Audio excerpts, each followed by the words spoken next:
Hello, my name is Gavin Spencer, and today I'm going to be talking about napping, which is a fiber finish. So starting off, just a quick introduction on napping. This is a textile finish that kind of gives textiles an almost fuzzy look. Um, this is going to enhance the texture, the textiles, just kind of overall luxurious look and feel, while also giving it a great insulating property. Um, Obviously, as you can see from the picture to the right, your first thought when you see napped fabrics or textiles is almost just to touch them. They're very soft and cozy, which is why they're super commonly used in things like blankets and flannels. So some origins of napping. You can see here to the right, we have an image of a pretty modern napping machine that you can see today. But if we take it back to the past, we've actually been able to trace napping throughout history. So obviously now we're really advanced. It's all machines. It's quick, it's efficient, it's accurate. But back in the past, without those tools, they were still finding ways to create that texture, the napped texture on fabrics to give fabrics that type of finish.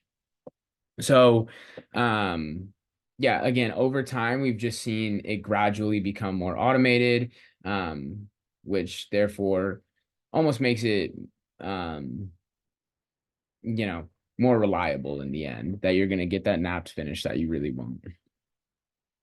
So again, as I mentioned, if we take a look at the history of napping, um, we've been able to trace this all the way back to ancient civilization, ancient civilizations, as I've said.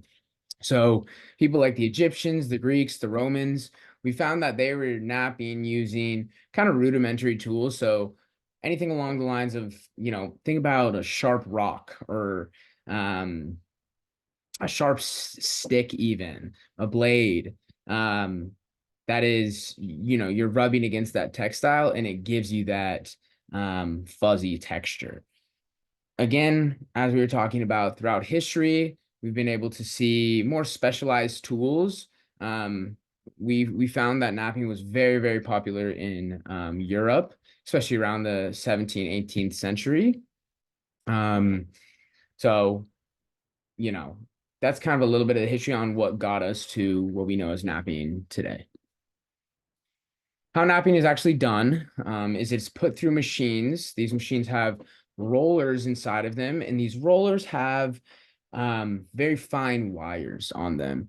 This is what really rubs the textures or the textiles, excuse me, and creates that nice, beautiful texture we know as napping. Something else to point out about this process is that the machines can be changed in almost like a tension.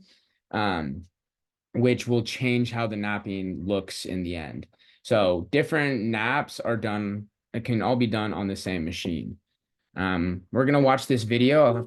I'll have to skip in a little bit to get to the napping portion, but it should give you a better example of how napping is actually done.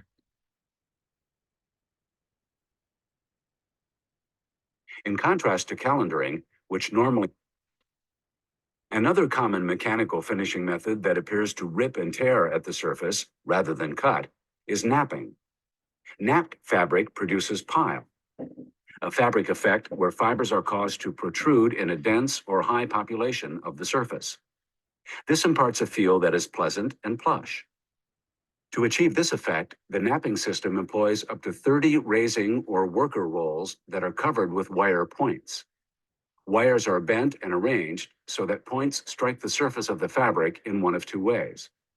One roll contains wires with points that directly strike the surface of the yarns in the fabric in a piercing way. This roll, referred to as the counterpile roll, pulls fibers from the surface in an unorganized manner. A second roll uses the backs of the bent wire points to strike the fabric in a more combing manner. This roll, referred to as the pile roller, organizes the fibers that have already lifted from the fabric and makes them parallel.